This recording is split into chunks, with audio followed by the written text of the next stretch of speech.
حميد مجيد الحمد لله সমস্ত প্রশংসা সমস্ত কৃতজ্ঞতা আল্লাহ সুবহানাহু ওয়া তাআলার দরবারে যে আল্লাহ সুবহানাহু ওয়া তাআলা আমাকে আপনাকে রমাদান মাসের প্রথম জুমা এই জুমার খুতবা শোনার জন্য মসজিদে আসা বসা কোরআন ও হাদিস থেকে জুমার খুতবা প্রদান করা জুমার আলোচনা শোনার তৌফিক দিয়েছেন। এই জন্য ওই মহান বলিয়ান মহান সত্তা মহান রব্বুল ইজ্জাত সবকিছুর সৃষ্টিকর্তা যিনি আল্লাহ সুবহানাহু ওয়া তাআলার দরবারে আমরা সকলেই শুকরিয়া জ্ঞাপন করি বলি আলহামদুলিল্লাহ। লক্ষ কোটি দরুদ ও সালাম সর্বশেষ নবী সর্বশ্রেষ্ঠ নবী যিনি মানবতার মুক্তির দূত, যার আদর্শের মধ্যেই রয়েছে মানব জাতির সমস্ত সুখ শান্তি কামিয়াবি সফলতা, সেই মুহাম্মদ রাসূলুল্লাহ সাল্লাল্লাহু আলাইহি ওয়াসাল্লামের উপর দরুদ বর্ষিত হোক। আমরা সকলেই সংক্ষিপ্ত পরিসরে বলি আল্লাহুম্মা সাল্লি ওয়া সাল্লিম ওয়া বারিক আলা নাবিয়িনা মুহাম্মদ। সম্মানিত সুধী, এখন চলছে রমজান মাস, সবচেয়ে মাসের মধ্যে সবচেয়ে উৎকৃষ্ট মাস। আল্লাহ তাআলার পক্ষ থেকে এই মাসটা মুমিন বান্দা বান্দীদের জন্য একটা স্পেশাল গিফট, একটা অন্যতম হাদিয়া, একটা উপহার। এই রমজান মাস বরকতের মাস, রহমতের মাস, মাগফিরাতের মাস, নাজাতের মাস। আর এই মাস হচ্ছে নেকি অর্জনের মাস।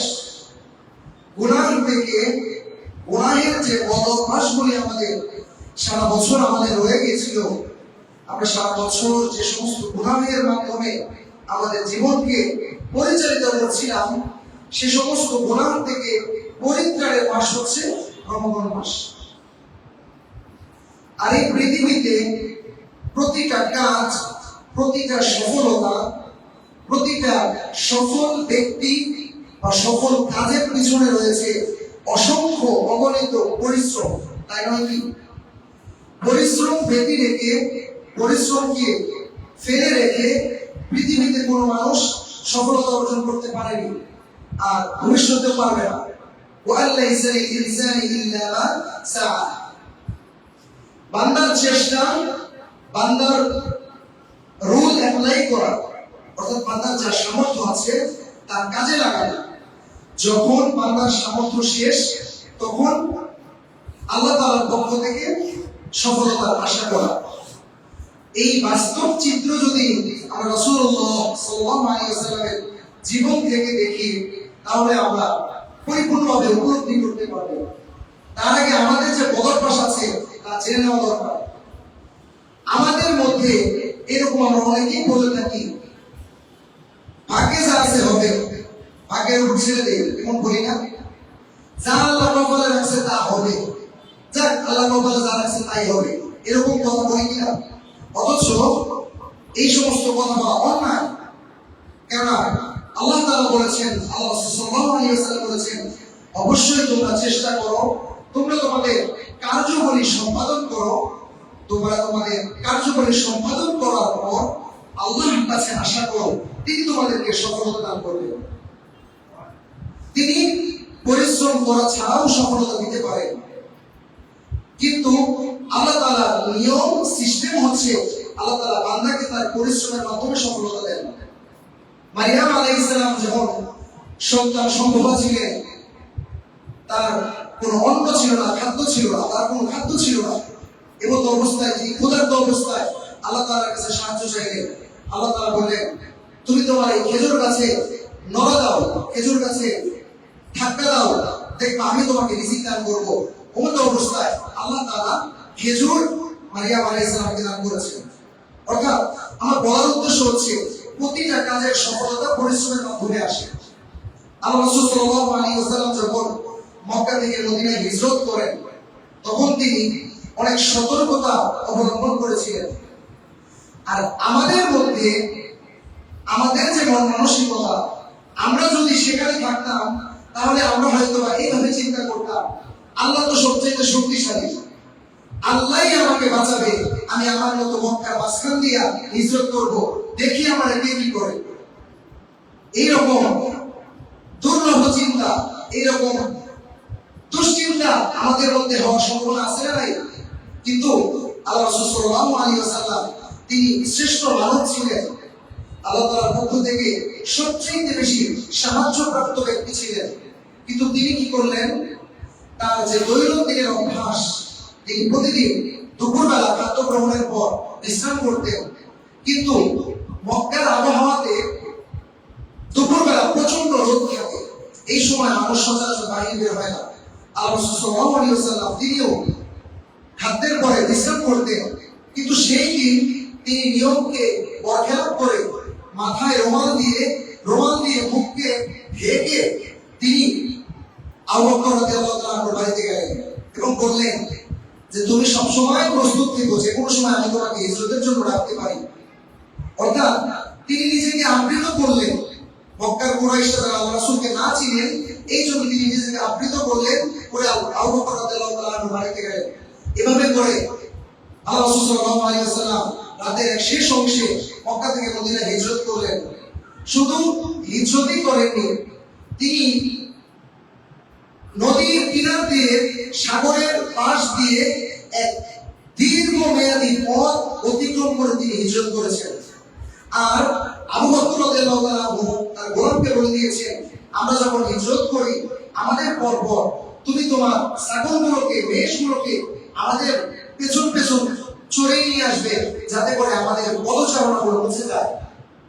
এভাবে করে আল্লাহ রাসূল সাল্লাল্লাহু আলাইহি ওয়াসাল্লাম সর্বোচ্চ চেষ্টা করে হিজরত করলেন।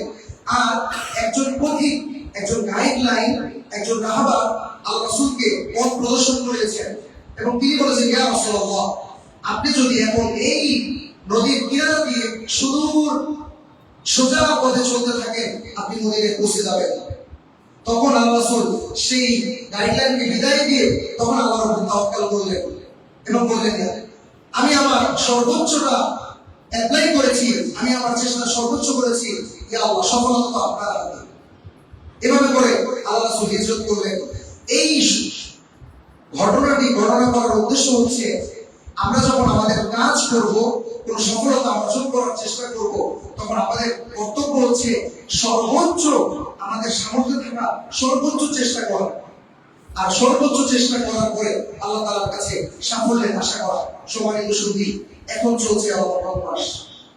রমজান মাস হচ্ছে তাকওয়া অর্জনের মাস। রমজান মাস হচ্ছে গুনাহ থেকে বিরত থাকার মাস, গুনাহ থেকে নিজেকে পবিত্রতা অর্জন করার মাস।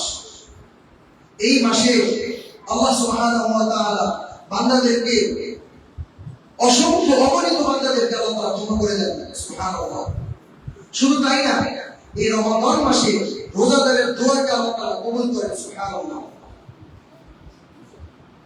আবু হুরায়রা রাদিয়াল্লাহু তাআলা আনহু থেকে তিনি বর্ণনা করেন, রাসূলুল্লাহ সাল্লাল্লাহু আলাইহি ওয়াসাল্লাম বলেছেন, সালাতাতুন লা তুরাদ্দু দাওয়াতুহুম আস-সাইম হাত্তা ইফতিরু। তিন ব্যক্তির দোয়া আল্লাহ তাআলা ফিরিয়ে দেন না। কয় ব্যক্তির দোয়া? তিন ব্যক্তির দোয়া আল্লাহ তাআলা ফিরিয়ে দেন না। তার মধ্যে সর্বপ্রথম হচ্ছে ওই রোজাদার যতক্ষণ না পর্যন্ত সে ইফতারি গ্রহণ করলো। আস-সাইমু হাত্তা ইফতিরু, ওই রোজাদার যে যতক্ষণ না পর্যন্ত ইফতারি করলো, অর্থাৎ ইফতারের আগ পর্যন্ত, সেহরি খাওয়া শেষ থেকে নিয়ে ইফতারের পূর্ব মুহূর্ত পর্যন্ত রোজাদারের দোয়াকে আল্লাহ তাআলা কবুল করেন, সুবহানাল্লাহ। অন্য হাদিসে আল্লাহ রাসূল সাল্লাল্লাহু আলাইহি ওয়াসাল্লাম ইরশাদ করেন, মান সামা ইয়াওমান, যে ব্যক্তি আল্লাহ তাআলার জন্য খালেস নিয়তে একনিষ্ঠভাবে একদিন রোজা রাখলো, আল্লাহ সুবহানাহু ওয়া তাআলা ওই ব্যক্তি থেকে জাহান্নামের দূরত্ব থেকে 100 হাত পিছিয়ে দিল, সুবহানাল্লাহ।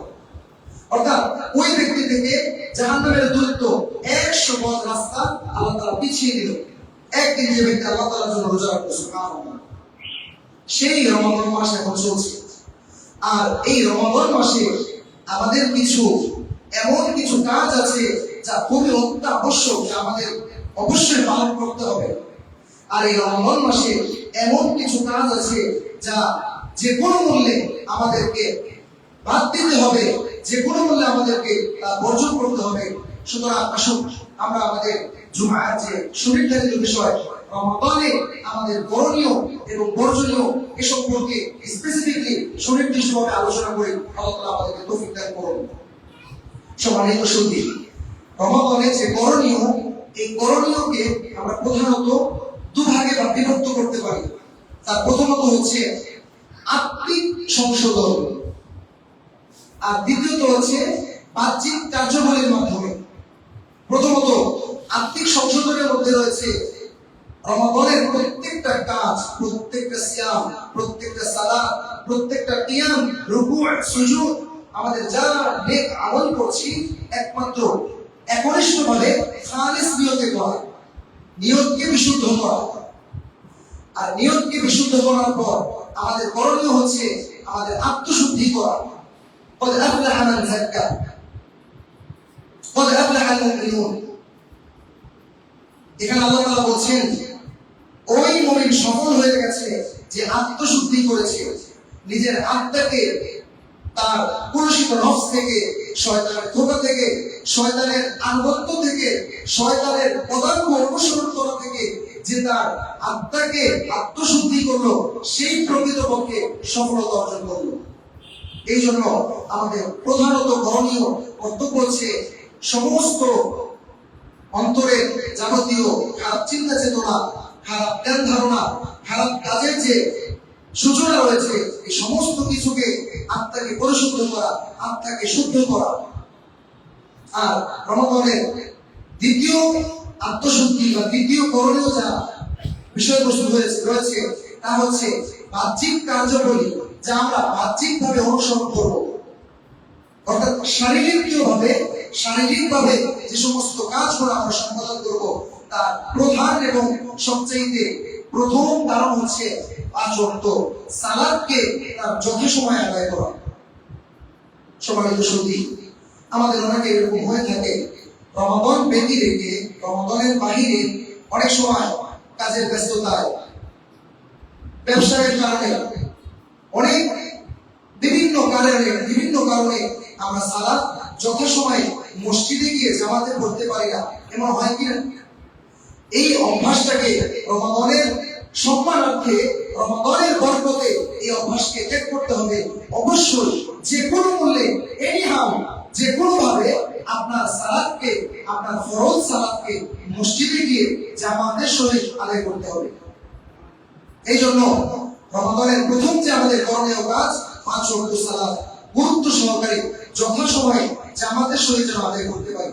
কেননা আল্লাহ তাআলা কোরআন মাজিদের সূরাতুন নিসা 103 নম্বর আয়াতে আল্লাহ তাআলা বলেন, ইন্নাস সালাতা কানাত আলাল মুমিনিনা কিতাবান মাওকুতা। নিশ্চয়ই আমি নামাজকে সুনির্দিষ্ট সময়ের মধ্যে ফরজ করেছি। সূরাতুল বাকারা আয়াত নম্বর 138 আল্লাহ তাআলা এই আয়াতে আল্লাহ তাআলা বলেন, হাফিযু আলাস সালাওয়াত,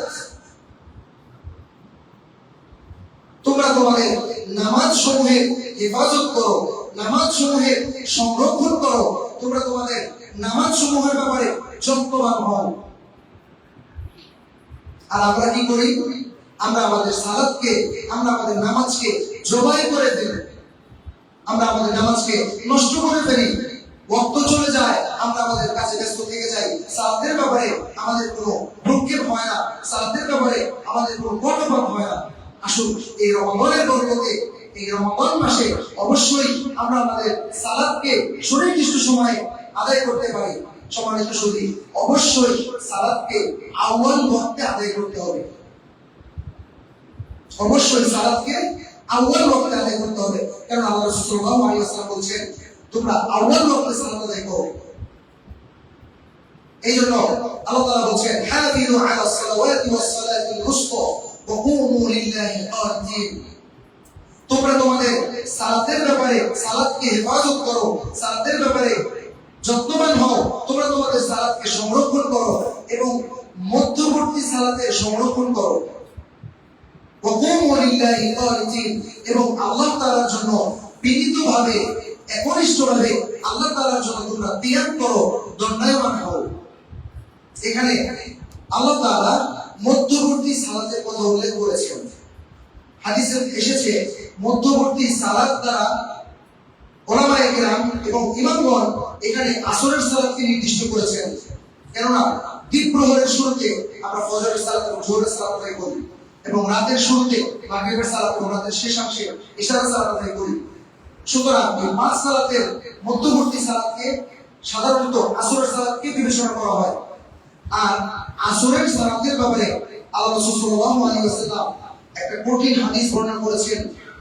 এই কারণে আমি হাদিসটাকে কঠিন ভাষায় বর্ণনা করছি, কারণ আল্লাহ রাসূল বর্ণনা করছেন যে ব্যক্তি যার থেকে আসরের সালাত ছুটে গেল তার থেকে যেন তার মাল, তার ধন সম্পদ, তার সন্তানাদি সবকিছু ধ্বংস হয়ে গেল। নাউযুবিল্লাহ। আব্দুল্লাহ ইবনে উমর রাদিয়াল্লাহু আনহুমা থেকে বর্ণিত, তিনি বলেন قال رسول الله صلى الله عليه وسلم الذي تفوته صلاة العصر كأنما وتر أهله وماله. وقال أبو عبد الله يديركم وترك الرجل إذا قتلت له قتيلا أو أخذت له مالا. حديث بخاري 552 নম্বর হাদিস। আব্দুল্লাহ ইবনে উমর রাদিয়াল্লাহু আনহুমা তিনি বলেন আল্লাহ রাসূল সাল্লাল্লাহু আলাইহি ওয়াসাল্লাম বলছেন যে ব্যক্তির কাছ থেকে আসরের সালাত ছুটে গেল সে ব্যক্তির কাছ থেকে কান্নামা মনে হয় যেন তার কাছ থেকে তার পরিবার পরিজন, তার সম্পদ, তার সন্তানাদি সবকিছু ধ্বংস হয়ে গেল।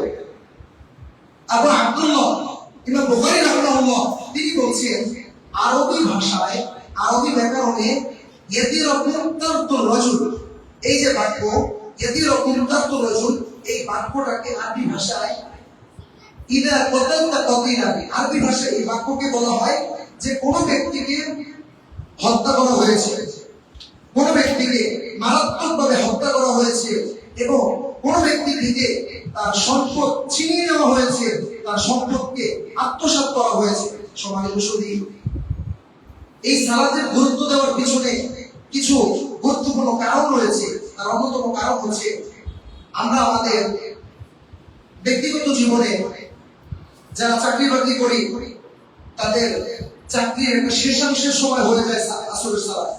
যারা ব্যবসা বাণিজ্য করি প্রভাতে সুপ্রভাতে শুরু থেকে নিয়ে দিনের শেষ ভাগে আসরের সালাতের সময় আসে, ক্লান্তি চলে আসে। এবং যারা খেলাধুলা করে তারা খেলাধুলার কারণে আসরের সালাতের ব্যাপারে উদাসীন হয়ে যায়। এবং যারা চাকরি বাকরি করে, ব্যবসা বাণিজ্য করে, দুপুরের খাবার গ্রহণের পরে নিদ্রায় যাওয়ার কারণে আসরের সালাতের ব্যাপারে উদাসীন হয়ে যায়। এই জন্য আল্লাহ রাসূল সাল্লাল্লাহু আলাইহি ওয়াসাল্লাম আসরের সালাতের ব্যাপারে খুব কঠিন হুঁশিয়ারি দিয়েছেন। যেমন আল্লাহ তাআলা বলেছেন হাফিজু আলাস সালাওয়াত ওয়াস সালাতিল উসতা, তোমরা তোমাদের সালাতসমূহের হেফাজত করো, সংরক্ষণ করো এবং মধ্যবর্তী সালাতের হেফাজত করো। এই জন্য আমাদের রমাদানে অবশ্যই করণীয় 5 ওয়াক্ত সালাত সময় মতো যথাসময়ে জামাতের সহিত যেন আদায় করতে পারি। আল্লাহ তাআলা এই রমাদানে আমাদেরকে 5 ওয়াক্ত সালাত জামাতের সহিত আদায় করার তৌফিক দান করুন, আমিন। এই অভ্যাস যেন মৃত্যু পর্যন্ত আমরা বজায় রাখতে পারি, আল্লাহ তাআলা আমাদেরকে সেই তৌফিক দান করুন। সম্মানিত সুধী, এই রমাদানে, এই বরকতময় মাসে আমাদেরকে দ্বিতীয় যে কাজটি করতে হবে তা হচ্ছে অধিক পরিমাণে কোরআন তেলাওয়াত করতে হবে। এই রমাদানকে আল্লাহ তাআলা বরকতময় করেছেন কোরআনের কারণে। সুবহানাল্লাহ। সূরাতুল বাকারা আয়াত নম্বর 185 আল্লাহ তাআলা বলছেন শাহরু রমাদানাল্লাযী أنزل فيه القرآن هدى للناس وبينات من الهدى والفرقان فمن شهد منكم الشهر فليصم ومن كان مريضا أو على سفر فعدة من أيام أخر يريد الله بكم اليسر ولا يريد بكم العسر إلى آخر الآية. প্রথম অংশে আল্লাহ তাআলা বলছেন শাহরু রমাদান, রমজান মাস, রমাদান মাস হচ্ছে ওই মাস উনজিলা ফীহিল কুরআন। সুবহানাল্লাহ। আল্লাহ তাআলা যেই মাসে কোরআন নাযিল করেছেন আর এই কোরআনের কারণে এই মাসকে আল্লাহ তাআলা বরকতময় করেছেন। আর এই কোরআনের কারণে এই মাসের মধ্যে একটি রাত আছে যে রাত হাজারো মাস থেকে উত্তম। সুবহানাল্লাহ। লাইলাতুল কদরি খায়রুম মিন আলফি শাহর। কদরের রাত আলফি শাহর, হাজার মাস থেকে উত্তম। কেন? সেই রাতে কোরআন নাযিল হয়েছে। আর কোরআনের বরকতে পুরো মাসটাকে, রমাদান মাসকে আল্লাহ তাআলা বরকতময় করেছেন। আর যে কোরআনের কারণে রমাদান মাস বরকতপূর্ণ হলো, সেই কোরআনের সাথে যদি আমার সম্পর্ক না হয়, আমি বরকতের কি পেলাম? এই জন্য সম্মানিত সুধী, রমাদান মাসের সবচেয়ে গুরুত্বপূর্ণ আমলের মধ্যে অন্যতম একটি আমল হচ্ছে অধিক পরিমাণে কোরআন তেলাওয়াত করা। অধিক পরিমাণে কোরআন তেলাওয়াত করা। আল্লাহ রাসূল সাল্লাল্লাহু আলাইহি ওয়াসাল্লাম বলেছেন, ইকরাউল কুরআন ফাইন্নাহু ইউশাফি লিসাহিবিহি। কোরআন তেলাওয়াত করো, কেননা এই কোরআন কাল কিয়ামতের দিন তার পাঠকারীর জন্য সুপারিশ করবে। সুবহানাল্লাহ। এই জন্য এই রমাদান মাসে আমাদেরকে বেশি থেকে বেশি কোরআন তেলাওয়াত করতে হবে। অন্য হাদিসে আল্লাহ রাসূল সাল্লাল্লাহু আলাইহি ওয়াসাল্লাম বলেছেন, কোরআন তেলাওয়াত করো, তাতে সওয়াব রয়েছে। আর আল্লাহ তাআলা সওয়াবকে 10 গুণ বৃদ্ধি করে দেন। আল্লাহ রাসূল সাল্লাল্লাহু আলাইহি ওয়াসাল্লাম বলেছেন, আলা আকুলু আলিফ লাম মিম হারফুন বাল আকুলু আলিফ হারফুন ওয়া লাম হারফুন ওয়া মিম হারফুন। সুবহানাল্লাহ। আল্লাহ রাসূল বলেছেন, আলিফ লাম মিম, এই তিনটা মিলে একটি হরফ নয়, বরং আলিফ একটি হরফ, লাম একটি হরফ, মিম একটি হরফ। আর এই তিন হরফের কারণে আপনি 30টি নেকি পাবেন। এই জন্য অধিক সওয়াব অর্জন করার জন্য, অধিক পুণ্য লাভ করার জন্য, অধিক নেকি অর্জন করার জন্য এই রমজান মাসে আমাদের অধিক পরিমাণে কোরআন তেলাওয়াত করতে হবে। কোরআন তেলাওয়াতের পাশাপাশি আমাদেরকে বেশি থেকে বেশি সুন্নাহ পদ্ধতিতে, বিশুদ্ধ সুন্নাহ দ্বারা প্রমাণিত এবং সাব্যস্ত যে আযকার সমূহ রয়েছে, বেশি থেকে বেশি জিকির করা, আযকার করা। আমরা আমাদের রমজান মাসে ব্যবসা বাণিজ্য করি, কাজকর্ম করি, ঘরের কাজকর্ম করি, ক্ষেত খামারের কাজকর্ম করি। কাজের ফাঁকে ফাঁকে আমার জিহ্বাকে যদি আমি আল্লাহ তাআলার জিকির দ্বারা, আল্লাহ তাআলার আলোচনা দ্বারা, আল্লাহর স্মরণ দ্বারা যদি আমার জিহ্বাকে আমি তরুতাজা রাখি, চলমান রাখি, এতে কোনো ক্ষতি আছে নাকি লাভ আছে? আপনি যদি আপনার জিহ্বাকে জিকির দ্বারা সিক্ত রাখেন, জিকির দ্বারা চলমান রাখেন, আপনার জীবনকে, আপনার ব্যবসাতে, আপনার ব্যবসা বাণিজ্যে, ক্ষেত খামারে, কাজকর্মে বরকত দিয়ে দিবেন কে? এই জন্য রমজান মাসে আমরা কি করব? অবশ্যই বেশি থেকে বেশি জিকির করব। আল্লাহ তাআলা বলেন, তাকুরুনি আযকুরকুম ওয়াশকুরুনি ওয়ালা তাকফুরুন। তোমরা আমাকে স্মরণ করো, তোমরা আমার আলোচনা করো, আমি তোমাদের আলোচনা করব, আমি তোমাদেরকে স্মরণ করব। ওয়াশকুরুনি, আমার কৃতজ্ঞতা আদায় করো। ওয়ালা তাকফুরুন, গাফেলদের অন্তর্ভুক্ত হও না এবং কুফরি করো না। হাদিসে এসেছে, আল্লাহ তাআলার দিকে যে এক বিঘত সামনে অগ্রসর হয়, আল্লাহ তাআলা তার দিকে এক হাত অগ্রসর হয়। আর যে আল্লাহ তাআলার দিকে এক হাত অগ্রসর হয়, আল্লাহ তাআলা তার দিকে 2 হাত অগ্রসর হয়। আর যে আল্লাহ তাআলার দিকে হেঁটে হেঁটে আল্লাহ তাআলার দিকে অগ্রসর হয়, আল্লাহ তাআলা তার রহমত নিয়ে, তার বরকত নিয়ে তার দিকে দৌড়ে তার দিকে অগ্রসর হয়। আর যে ব্যক্তি আল্লাহ তাআলার জিকির করে, আল্লাহ তাআলার আলোচনা করে, আল্লাহ তাআলা ওই ব্যক্তির আলোচনা এমন জায়গায় করে যেই জায়গা ওই জিকিরকারী ব্যক্তি থেকে উত্তম। অর্থাৎ আমরা আজকে দুনিয়াতে আল্লাহ তাআলার আলোচনা করছি, আল্লাহ সুবহানাহু ওয়া তাআলা আমাদের আলোচনা আরশে আজিম করছেন। সুবহানাল্লাহ। এই জন্য রমাদান মাসকে জিকির দ্বারা সিদ্ধ করতে হবে, রমাদান মাসকে জিকিরের মাধ্যমে কাটাতে হবে। আল্লাহ তাআলা সূরা আরাফে আল্লাহ তাআলা বলেন, ওয়াজকুর রাব্বাক উদউ রাব্বাকুম তাদাররুআ ওয়া খুফিয়া। তোমরা তোমার রবের জিকির করো, তোমরা তোমার রবের আলোচনা করো, তাদাররুআ ওয়া খুফিয়া, ভীত সন্ত্রস্ত অবস্থায়, বিনীত অবস্থায়। এই জন্য আমাদের রমাদান মাসকে জিকিরের মাধ্যমে অতিবাহিত করতে হবে। অধিক পরিমাণ জিকির দ্বারা আমাদের রমাদান মাসকে সিদ্ধ করতে হবে। আল্লাহ রাসূল সাল্লাল্লাহু আলাইহি ওয়াসাল্লাম বিশুদ্ধ হাদিসে আল্লাহ রাসূল সাল্লাল্লাহু আলাইহি ওয়াসাল্লাম বলেন, যে ব্যক্তি সুবহানাল্লাহি ওয়া বিহামদি পাঠ করলো, এই ব্যক্তি এই পরিমাণ সওয়াব লাভ হলো যে পরিমাণ সওয়াব আজ দুনিয়ার জমিন এবং আসমানের মধ্যে পরিপূর্ণ হয়ে যায়। সুবহানাল্লাহ। এরকম অনেক জিকির রয়েছে, আযকার রয়েছে। এই আযকারগুলো আমরা হেফাজত করব, বেশি থেকে বেশি আমরা জিকির করব। সম্মানিত সুধী, রমাদান মাসে আরেকটা করণীয় হচ্ছে অধিক পরিমাণে আল্লাহ তাআলার কাছে দোয়া করা। আমরা গত জুমায় বা তার আগের জুমায় দোয়ার মাহাত্ম্য নিয়ে আলোচনা করেছিলাম, দোয়ার গুরুত্ব নিয়ে আলোচনা করেছিলাম। সেখানে বলেছিলাম রোজাদারের দোয়া কবুল হয়, রোজাদারের দোয়া কবুল হয়। এই জন্য আমরা রমজান মাসে সিয়াম রাখাকালীন, সিয়াম না রাখাকালীন দিনে রাতে অধিক সময় আল্লাহ তাআলার কাছে দোয়া করব। কারণ আজকের জুমার শুরুতে আমি যে হাদিসটি আপনাদের সামনে বর্ণনা করেছিলাম, এই হাদিসের মধ্যে আল্লাহ রাসূল বলেছেন রোজাদারের দোয়া ইফতারি করার পূর্ব পর্যন্ত আল্লাহ তাআলা ডাইরেক্ট কবুল করেন। হাদিসের শেষ অংশে আল্লাহ বলেছেন ইয়ারফাউহা আল্লাহু ফাওকাল গামাম। রোজাদার এবং ন্যায়পরায়ণ ইমাম এবং মাজলুম, এই তিন ব্যক্তি, কয়জন? তিনজন। as-সাইমু হাত্তা ইফতিরু, ওই রোজাদার যে ইফতারি করেনি, এখন পর্যন্ত ইফতারি করেনি, ইফতারি পূর্ব মুহূর্ত পর্যন্ত। ওয়াল ইমামুল আদিলু, এবং ন্যায়পরায়ণ ইমাম, ন্যায়পরায়ণ বাদশা। ওয়াল মাজলুম, এবং নির্যাতিত নিপীড়িত ব্যক্তি। এই তিন ব্যক্তির দোয়া আল্লাহ তাআলা ইয়ারফাউহা আল্লাহু ফাওকাল গামাম, এই তিন ব্যক্তির দোয়া আল্লাহ তাআলা মেঘের উপরে উঠিয়ে দেন, অর্থাৎ আরশে আসমানে তুলে নেন। ওয়ায়ুফতাহু লাহা আবওয়াবুস সামা, আর এই দোয়া উঠিয়ে নেওয়ার জন্য আল্লাহ তাআলা কি করেন? আসমানের দরজাসমূহ খুলে দেন। ওয়ায়াকুলু রাব, আল্লাহ তাআলা বলেন ওয়াইজ্জাতি লানসুরান্নাকা ওয়ালাউ বা'দা হিন, আমার ইজ্জতের কসম, আমার মর্যাদার কসম, আমি এই তিন ব্যক্তির দোয়া অবশ্যই কবুল করব, অবশ্যই কবুল করব, যদিও তা কিছু সময় পরে হোক না কেন। সুবহানাল্লাহ। আল্লাহ তাআলা বলেন আমার সম্মানের কসম, আমার মর্যাদার কসম, আমি অবশ্যই এই তিন ব্যক্তির দোয়া কবুল করব, যদিও তা কিছু সময় পরে হোক না কেন। হতে পারে আমি দোয়া করলাম, দোয়ার ফলাফল সাথে সাথে পেলাম না কেন, অবশ্যই দোয়ার ফলাফল আমরা পাবো। তিরমিজি 3598 নম্বর হাদিস। এই জন্য রোজাদার উচিত অধিক পরিমাণে বেশি থেকে বেশি আল্লাহ তাআলার কাছে দোয়া করা। সম্মানিত সুধী, রমাদান মাসে আরো একটি কর্তব্য পালনীয় হচ্ছে সালাতুল কিয়ামুল লাইল, অর্থাৎ তারাবির সালাত আদায় করা এবং রাতে দীর্ঘ সময় কিয়াম করা।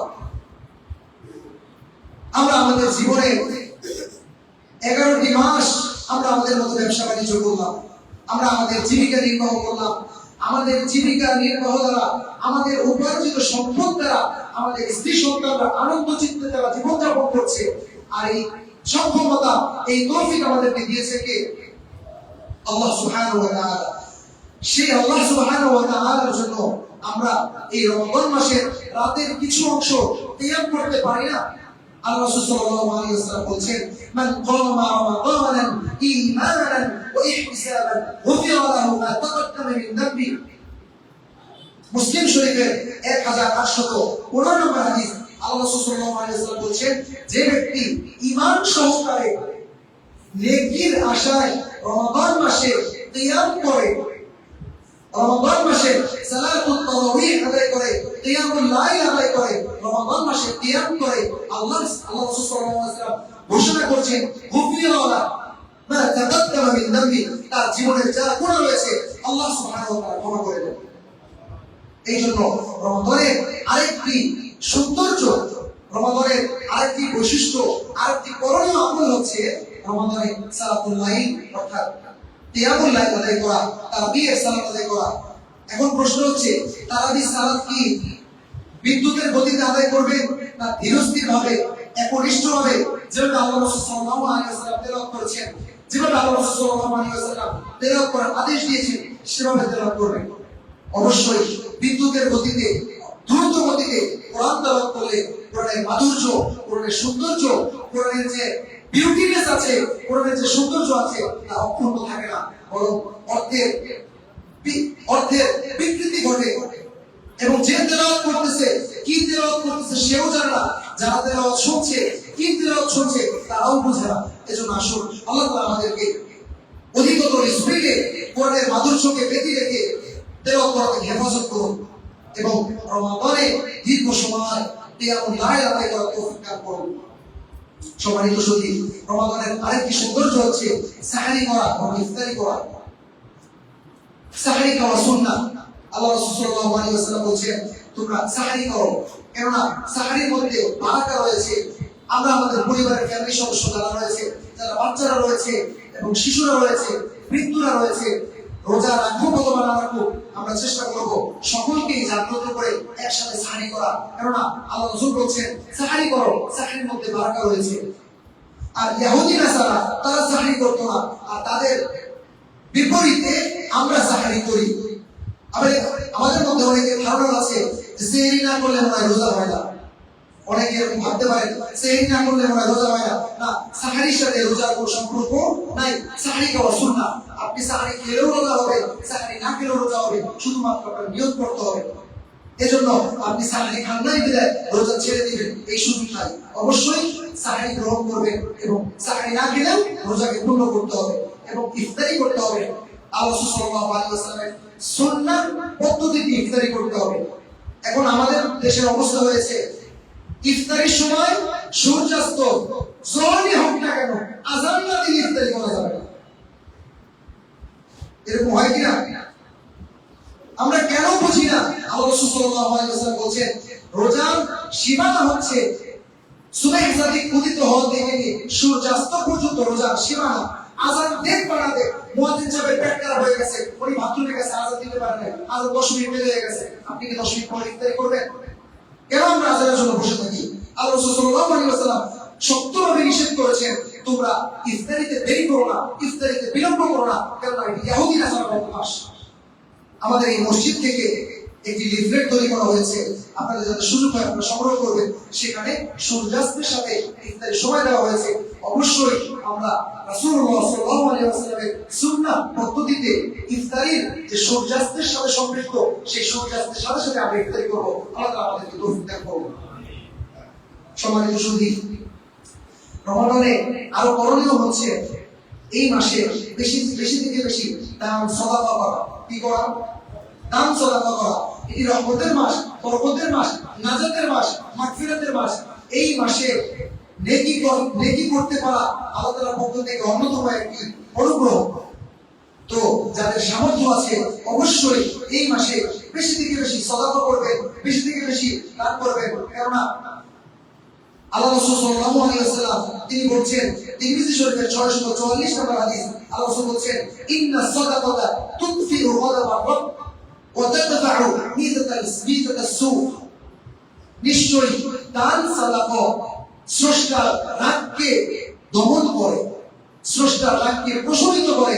আপনি যে গুনাহ করেছেন, অন্যায় করেছেন, আপনি যে অপরাধ করেছেন, আপনার অপরাধে আপনি আপনার স্রষ্টাকে রাগান্বিত করেছেন, আর সেই রাগান্বিত অবস্থা আপনি সাদাকা করে দেন, আপনি সাদাকা করেন, আল্লাহ তাআলা আপনার উপর যে রাগান্বিত হয়েছে আল্লাহ তাআলা খুশি হয়ে যাবেন। কারণ আল্লাহ রাসূল জানাচ্ছেন নিশ্চয়ই দান সাদাকা স্রষ্টার ক্রোধকে, স্রষ্টার রাগকে প্রশমিত করে দেয়। সুবহানাল্লাহ।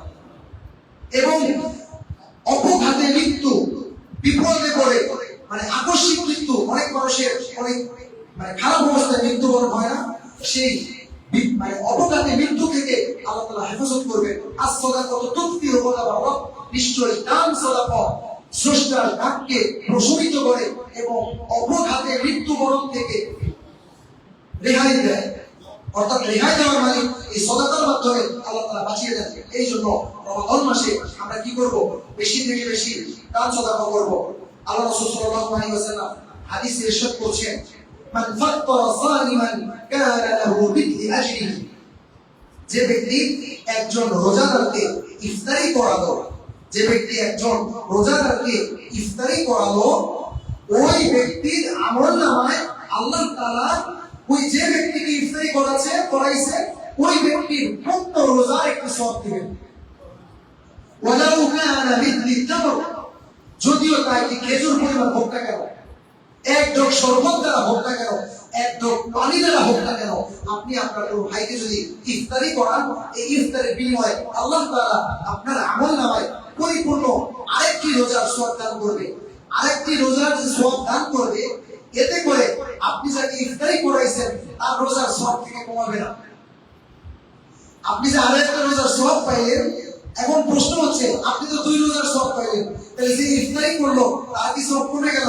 না, হাদিস আল্লাহ রাসূল সাল্লাল্লাহু আলাইহি ওয়াসাল্লাম জানিয়ে দিচ্ছেন অবশ্যই আপনার রোজাদার কি ইফতারি করার কারণে আপনি তো পূর্ণ 2 রোজার সওয়াব পেলেন, সেই সাথে যে রোজা রেখেছে তার সওয়াব থেকে কমতি করা হয় না। সুবহানাল্লাহ।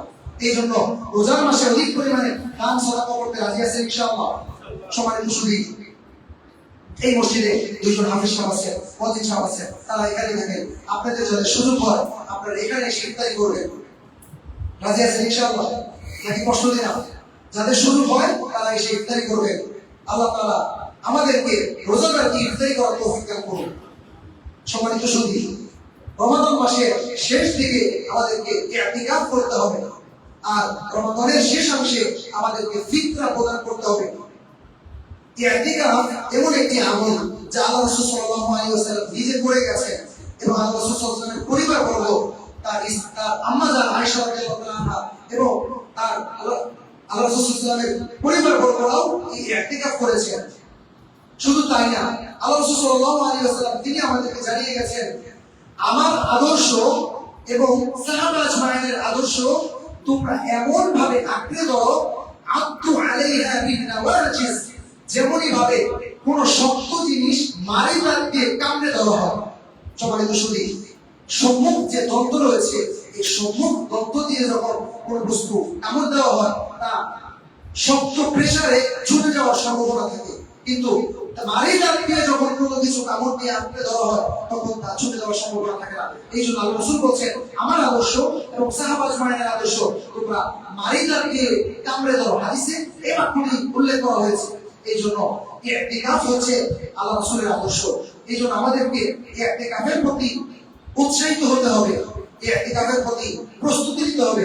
সম্মানিত সুধী, যে আল্লাহ সুবহানাহু ওয়া তাআলা আপনাকে খাওয়াচ্ছেন, আপনাকে সুস্থ রেখেছেন, 2টি চক্ষু দিয়েছেন, আপনাকে বিচরণ করার জন্য 2টি পা দিয়েছেন, আপনি কাজকর্ম করার জন্য, ক্ষেত খামার করার জন্য, চাকরি বাকরি করার জন্য 2টি সুস্থ সবল হাত দিয়েছেন, একটা হিউম্যান বডি দিয়েছেন, একটা হিউম্যান ব্রেইন দিয়েছেন, একটা মস্তিষ্ক দিয়েছেন।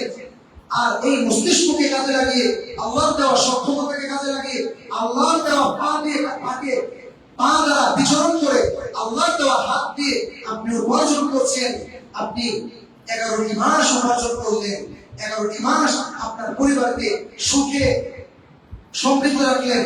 আপনার উপার্জিত সম্পদ দ্বারা আপনার সন্তানেরা হাস্যোজ্জ্বল ভাবে, আপনার সন্তানেরা সুখী সমৃদ্ধে জীবনযাপন করছে। সেই আল্লাহ সুবহানাহু ওয়া তাআলা সবচেয়ে প্রিয় বন্ধু, প্রিয় বান্দা আল্লাহ রাসূল সাল্লাল্লাহু আলাইহি ওয়াসাল্লামের আদর্শ হচ্ছে রমাদানের শেষ দশকে ইতিকাফ করা। যারা আল্লাহ রাসূলের সুন্নাহকে ভালোবাসে, যারা সলফে সালেহিনের আদর্শকে অনুকরণ করে, তারা কি আল্লাহ রাসূলের কোনো আদর্শকে বাদ দিতে পারে? সুতরাং আল্লাহ রাসূল কখনো ইতিকাফকে বাদ দেয় নাই। কারণ নবী সাল্লাল্লাহু আলাইহি ওয়াসাল্লাম ইয়াতিকু আশরুল আওয়াখির মিন রমাদান, রমাদানের শেষ দশকে আল্লাহ রাসূল ইতিকাফ করতেন। সুতরাং যে আল্লাহ তাআলা সামর্থ্য নিয়ে আমি 11 মাস ব্যবসা করলাম, 11 মাস উপার্জন করলাম, সে আল্লাহ তাআলার দেওয়া সামর্থ্য অনুযায়ী আল্লাহ তাআলার জন্য আমরা কি 10 দিন ইতিকাফ করতে পারি না? আমাদের কি ইতিকাফ করা উচিত নয়? আর এখন আমি আপনাদেরকে জানিয়ে দিচ্ছি, এই ইতিকাফ 10 দিনের একটি বিষয়, প্রস্তুতির বিষয় থাকে, পরিবার পরিজনের একটা দায়িত্ববোধের বিষয় থাকে, পরিবার পরিজনের চাওয়া পাওয়া পূরণের বিষয় থাকে, কোম্পানি ব্যবসা বাণিজ্যকে ধরে রাখার মতো, দায়িত্ব হস্তান্তর করার মতো একটি সময়ের বিষয় থাকে। এই জন্য রমাদানের প্রথম জুমাতে আমি আপনাদেরকে প্রস্তুত করছি, আমি আপনাদেরকে আহ্বান করছি, আসুন এখন থেকে রমাদানের প্রস্তুতি গ্রহণ করুন। পরিবারের জন্য যা মার্কেটিং রয়েছে, যা কেনাকাটা রয়েছে, যা চাওয়া পাওয়া রয়েছে, সবকিছু আপনি শেষ দশকের পূর্বে করে ফেলেন। আপনার ব্যবসা বাণিজ্য হস্তান্তর করবেন এমন মানুষ আপনি রেডি করেন, আপনার কাজকর্ম দেখভাল করবে এমন মানুষ রেডি করে আপনি ইতিকাফের জন্য প্রস্তুতি গ্রহণ করুন। আমি বিশ্বাস করি ইতিকাফের গুরুত্ব যদি আপনাদের মধ্যে বোধগম্য হয়, এই মসজিদে ইতিকাফ করার মতো জায়গা দেওয়ার মানুষের মতো এই মসজিদে জায়গা হবে না।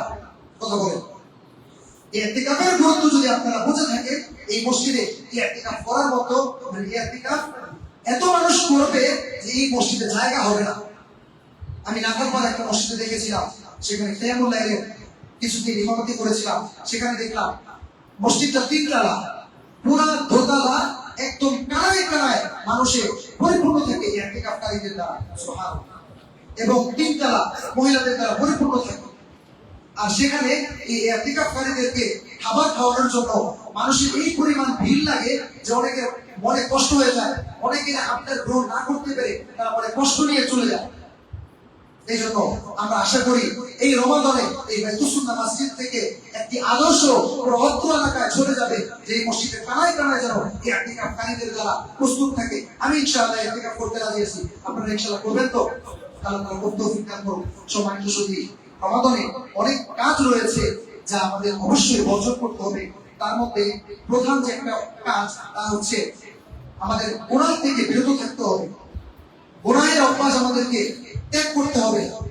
বর্তমান সময়ে, বর্তমান এই প্রেক্ষিতে যুবক ভাই বোনদের মধ্যে একটা কালচার দেখা যায়, ইফতার পার্টি নামে ছেলে মেয়ে একসাথে ইফতার পার্টি করে। এটা অন্যায়, অবশ্যই এটা অন্যায়।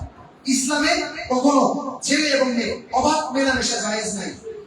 আপনি যদি ইফতার পার্টি করতে চান, ইফতার আয়োজন করতে চান, অবশ্যই ছেলেরা একসাথে, মেয়েরা একসাথে, কখনোই যেন তারা কেউ কারো সামনে আসতে পারে এমন যেন সম্ভাবনা না থাকে। আর যদি তা বরকতের আশা থাকে, গরিবদেরকে ইফতারি করার মাধ্যম হয়, রোজাদারকে ইফতারি করার মাধ্যম হয়, আর এই ইফতারি যদি আল্লাহর জন্য হয়, এই ইফতারির পার্টি, ইফতারির আয়োজন যদি একনিষ্ঠভাবে আল্লাহ তাআলার জন্য হয়, তাহলে তাতে কল্যাণ আছে, তাতে বরকত আছে। কিন্তু ইফতার পার্টির নামে ছেলে মেয়ে অবাধে মিলেমিশে সেলফি তুলে ভিডিও করে রমাদান মাসে ইফতার পার্টি নামে যে একটা বড় প্রথা রয়েছে, এই প্রথা থেকে আমাদেরকে বিরত থাকতে হবে। সম্মানিত সুধী, এই রমাদান মাসে বাংলাদেশের কালচারে একটি অন্যতম প্রকট আকার ধারণ করেছে, তা হচ্ছে ব্যবসায়িক শোষণ। আমাদের এই রমাদানে যারা ব্যবসায়ীরা রয়েছে, তারা দ্রব্যমূল্য দাম ঊর্ধ্বগতি করেন। অবশ্যই আল্লাহর জন্য, আল্লাহর সাথে ব্যবসা করার জন্য যারা ব্যবসায়ী ভাইরা রয়েছে, আপনার মূল্যের দাম কমিয়ে দেন, কেননা আল্লাহ তাআলা তো আমাদের সাথে সর্বোত্তম বেচাকেনা করেছেন। ইন্নাল্লাহা আশতারা মিনাল মুমিনিনা আনফুসাহুম ওয়া আমওয়ালাহুম বিআন্না লাহুমুল জান্নাহ। নিশ্চয়ই আল্লাহ তাআলা মুমিনদের কাছ থেকে ক্রয় করে নিয়েছেন, জান্নাতকে ক্রয় করে নিয়েছেন। কিসের বিনিময়ে? জান এবং মালের বিনিময়ে, তাদের কাছ থেকে, মুমিনদের কাছ থেকে। আর কি ক্রয় করে নিয়েছেন? জান্নাতকে। অর্থাৎ মুমিনরা জান্নাতকে কিনে নিয়েছেন। আর কিসের বিনিময়ে জান্নাত কিনেছেন? তার জান এবং তার মাল। আমরা তো আমাদের প্রথম ব্যবসা আল্লাহর সাথে করে ফেলেছি।